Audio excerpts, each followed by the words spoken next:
I ചെയ്യാന്ന് പറയുമ്പോൾ അത് വീണ്ടും 1 ഇയർ വേസ്റ്റ് ആകും എന്നുള്ള ഒരു പേടി എനിക്കുണ്ടായിരുന്നു. അപ്പോൾ ആ ഒരു ഒറ്റ കൺസേൺ കൊണ്ടാണ് ഞാൻ.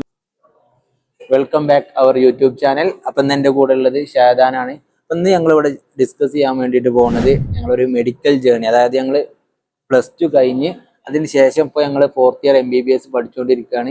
ഈ ഒരു മെഡിക്കൽ ജേർണി നിങ്ങളോട് മുമ്പിൽ പറയാൻ വേണ്ടിയിട്ട് പോവാണ്. അപ്പോൾ ഷാദാനെ, ഇപ്പോൾ 12th ബയോളജി സയൻസ് എടുക്കുന്ന സമയത്ത് തന്നെ ഉറപ്പിച്ചിരുന്നോ എൻ്റെ ഫ്യൂച്ചർ മെഡിസിൻ തന്നെയാണ് എന്നുള്ളത് ഫിക്സ്ഡ് ആയിരുന്നു? അതെ, ഞാൻ +2 സയൻസ് എടുത്ത ടൈമിലാണ് എനിക്ക് ആദ്യമായിട്ട് ഡോക്ടർ ആവണമെന്നൊരു ആഗ്രഹം വന്നത്.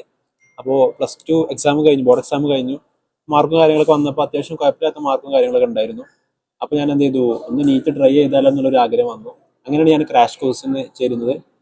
അങ്ങനെ ക്രാഷ് കോഴ്സ് കഴിഞ്ഞു, നീറ്റ് ഫസ്റ്റ് ട്രൈ ഞാൻ ചെയ്തു.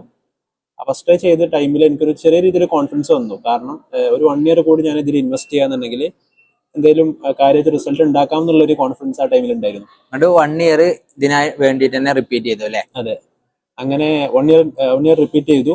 റിപ്പീറ്റ് ചെയ്തതിന് ശേഷം അൺഫോർച്ചുനേറ്റ്ലി നാട്ടില് നാട്ടിൽ ഗവൺമെന്റിൽ MBBS കിട്ടാനുള്ള മാർക്സ് ഉണ്ടായിരുന്നില്ല. അങ്ങനെയാണ് പിന്നെ ഞാൻ ഒരുപാട് അങ്ങനെ വേറെ എന്തെങ്കിലും ഓപ്പർച്യൂണിറ്റീസ് ഉണ്ടോ എന്നുള്ള കാര്യം അന്വേഷിച്ചത്. അപ്പോൾ റിപ്പീറ്റ് എന്നുള്ളൊരു ഓപ്ഷൻ നമ്മളെ മുമ്പിലുണ്ടല്ലോ, അപ്പൊ എന്തുകൊണ്ടാണ് നമ്മള് അബ്രോഡ് MBBS എന്നുള്ള ചൂസ് ചെയ്തത്? റീറിപ്പീറ്റ് ചെയ്യാന്ന് പറയുമ്പോൾ അത് വീണ്ടും 1 ഇയർ വേസ്റ്റ് ആകും എന്നുള്ളൊരു പേടി എനിക്കുണ്ടായിരുന്നു.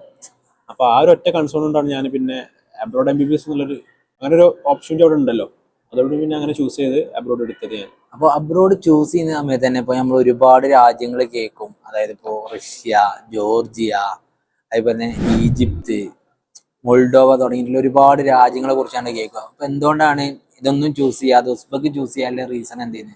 ഒരുപാട് റീസൺസ് ഉണ്ട്. ഇപ്പോൾ റഷ്യൻ്റെ കേസ് പറയുന്നുണ്ടെങ്കിൽ റഷ്യയിൽ സെയിം 6 ഇയർ കോഴ്സാണ് വരുന്നത്. പക്ഷേ നമ്മൾ റഷ്യയിൽ 6th ഇയർ, അതായത് ഫൈനൽ ഇയറിൽ നമുക്ക് അവിടുത്തെ ലൈസൻസിങ് എക്സാം എഴുതുമ്പോൾ അത് റഷ്യനിലാണ് എഴുതേണ്ടത്. അവിടുത്തെ ലാംഗ്വേജിലാണ് എക്സാം എഴുതേണ്ടത്. അതുകൊണ്ട് റഷ്യ ഒഴിവാക്കി. പിന്നെ എന്താണ് ജോർജിയന്റെ കേസ് പറയുകയാണെങ്കിൽ നമുക്കറിയാം, ഒബ്വിയസ്ലി എക്സ്പെൻസ് ടോട്ടൽ നമ്മൾ പറയുന്നുണ്ടെങ്കിൽ ജോർജിയയിൽ ടോട്ടൽ പാക്കേജ് ഒരു 55 ലാക്കാണ്. നമ്മൾ ടോട്ടൽ മിനിമം ഒരു 55 ലാക്ക് പഠിച്ചിറങ്ങുമ്പോൾ.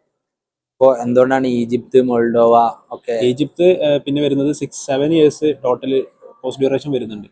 ഓക്കെ, അപ്പോൾ അതായത് അബ്രോഡ് നമുക്ക് 6 ഇയർ പഠിച്ചാൽ മതി. അതായത് അബ്രോഡിൽ നമുക്ക് 6 വർഷം, അതായത് 5 വർഷം കോഴ്സും +1 ഇയർ ഇന്റേൺഷിപ്പ്.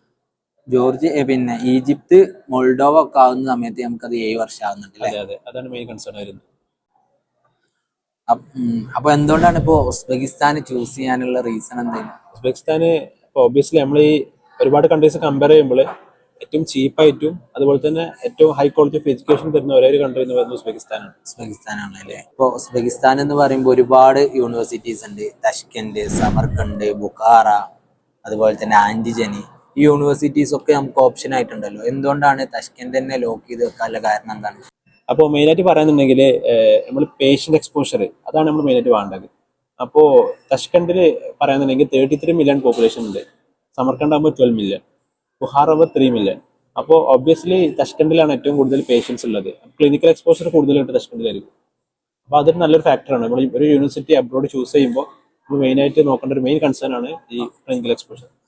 ഇപ്പോൾ നമ്മുടെ കൂടെ പഠിക്കുന്ന, ഇപ്പോൾ മറ്റു രാജ്യങ്ങളിൽ പഠിക്കുന്ന സ്റ്റുഡൻസ് ഉണ്ടല്ലോ, നമ്മുടെ ഫ്രണ്ട്സൊക്കെ, അവരോടൊക്കെ ചോദിക്കുമ്പോൾ തന്നെ നമുക്കറിയാം, അതായത് ഇത്ര തന്നെ നമുക്ക് കിട്ടുന്ന അത്ര തന്നെ ക്ലിനിക്കൽ എക്സ്പോഷർ, അതായത് സർജറീസ്, ഓട്ടോപ്സിസ് ഒന്നും അവർക്ക് കാണാൻ പറ്റിയിട്ടില്ല.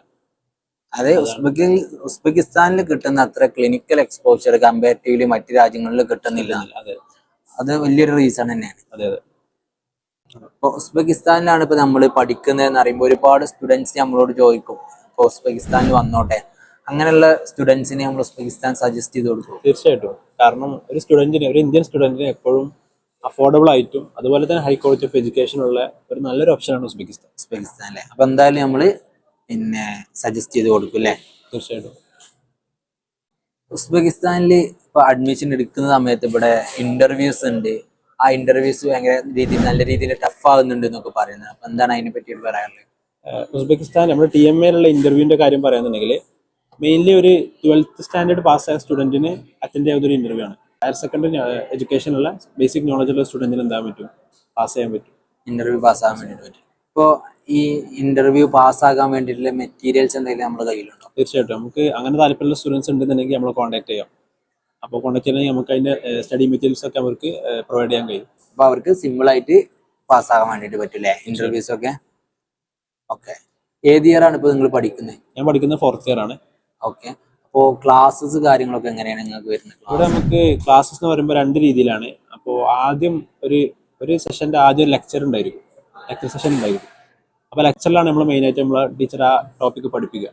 അത് കഴിഞ്ഞിട്ട് അതിന്റെ പ്രാക്ടിക്കൽ സെഷൻസ് ഉണ്ടായിരിക്കും. പ്രാക്ടിക്കൽ സെഷൻസിൽ മെയിൻ കാര്യം എന്ന് പറഞ്ഞാൽ വൈവ ആയിരിക്കും. അപ്പോൾ നമ്മളെ ഡെയിലി ഓരോ കുട്ടിയും ഡെയിലി ബേസിസിൽ ഈ വൈവ അറ്റൻഡ് ചെയ്ത് പാസ്സായിരിക്കണം. അപ്പോൾ എല്ലാ ദിവസവും ഇവർക്ക് എക്സാം ഉണ്ടാവും? എല്ലാ ദിവസവും ഇവർക്ക് exam daily viva session exam ആയിട്ടുണ്ടാവും. ഓക്കെ. അപ്പോൾ ഈ എക്സാമിൽ ഫെയിൽ ആയി പോയാൽ? എക്സാമിന് ഫെയിൽ ആയി കഴിഞ്ഞാൽ നമുക്ക് റീവർക്ക് എന്ന് പറഞ്ഞ സംഗതി ഉണ്ട്.